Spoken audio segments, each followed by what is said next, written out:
اللهم صل على محمد وآل محمد. Bismillahirrahmanirrahim. وَمَا كَانَ اللّٰهُ لِيُعَذِّبَهُمْ وَاَنْتَ ف۪يهِمْ. Allah-u Teala buyurur, sen onların aralarında olduğun halda Allah onlara əzab verən değildi. وَمَا كَانَ اللّٰهُ مُعَذِّبَهُمْ وَهُمْ يَسْتَغْفِرُونَ. Onlar istiğfar ettiği halda da Allah-u Teala onlara əzab verəcəyi değildi. Bu dünyada insanın Allah-u Teala'nın əzabından qoruyan iki sığınacaq vardır.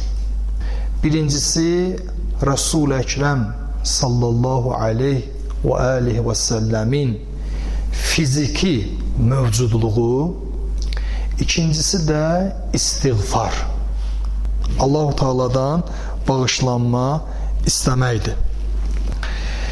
İmam Baqir aleyhisselam Emirul Muminin Hazret Ali'den nəql edir ki, yeryüzünde insanları Allah'ın əzabından koruyan iki ilahi sığınacaq vardı. Onlardan biri itirilib. İtirilməkdən məqsəd Həzrəti Resul-i Ekrem sallallahu aleyhi ve aleyhi ve sellemin mübarək həqiqi mövcudluğudur. Yani o bizimle gedib gəlmir, bizimle bir yerde məsciddə namaza durmur. Bir sözlə cismani olarak bizimle birlikte değil. Bu mübarək mövcudluq onun 63 illik ömrünün əsasını təşkil edir. Yəni həmin dövrdə Resul-i Ekrəmin zahiri varlığı nəzərdə tutulur ki, Emirul Muminin buyurur, o artıq qaldırılıb. Yəni artıq o sığınacağı itirmişik. Yerdə qalır biri. O da istiğfardır. Həzrət buyurur, ona möhkəm yapışın. Uca Rabbimiz bizlərə bəla nazil edən günahlarımızı bağışlasın və istiğfarımızı dərəcə dərgahında qəbula yetirsin. İlahi əzabı gətirən ümumi səbəblər var. Bir də var, ilahi əzabı qaçınılmaz edən səbəblər, mütləq gerçəkləşdirən səbəblər.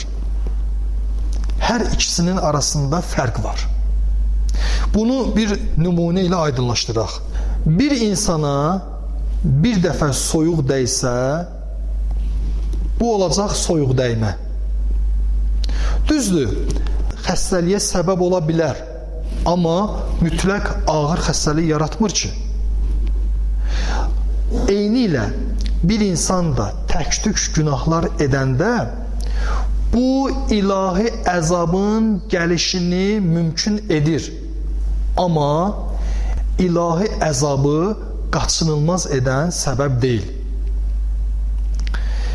Bir də var ki, bir insan davamlı pis qidalanarsa, yatmazsa, bir sözlə özünə fikir verməzsə, onun immuniteti zəifləmiş olar. İmmunitet zəifləyəndə də adi bir soyuqdan ağır bir xəstəlik törənə bilər. Eyni ilə bir insan da günaha israrlı olarsa və tövbə qapısını görməzdən gələrsə, mənəvi immuniteti zəifləmiş olar. Mənəvi immunitet də zəifləyəndə kiçik günahdan da belə Allah-u Teala'nın əzabı qaçınılmaz hala gələ bilər.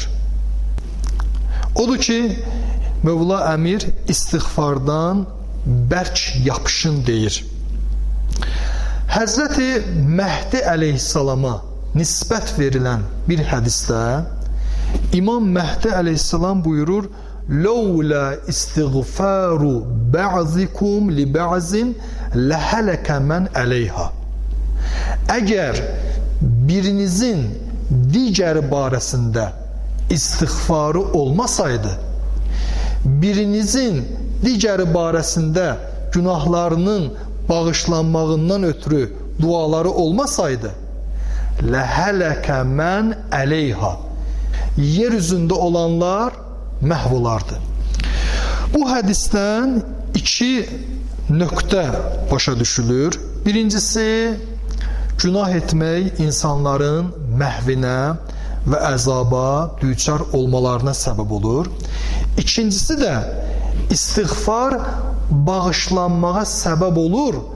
Məxsusən birimizin digəri barəsində etdiyi istiğfar Allah-u Teala dərgahında daha tez qəbul olur.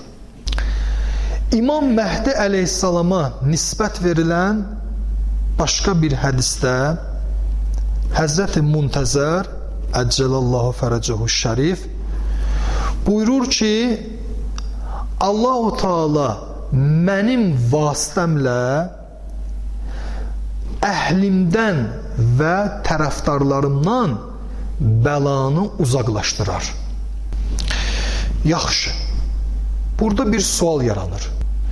Görəsən bu hədis əvvəl dediyimiz Həzrəti Əli əleyhissalamın hədisi ilə ziddiyyət yaradırmı?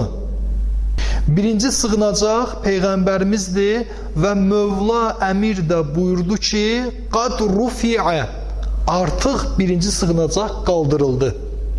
Biz onu itirdik. Yerdə qaldı ikinci, o da istiğfardır. Həzrəti Mehdi əleyhissalam da buyurur ki, mənim vasitəmlə Allah öz əhlimdən və tərəfdarlarımdan bəlanı uzaqlaşdırar. Sual yaranır.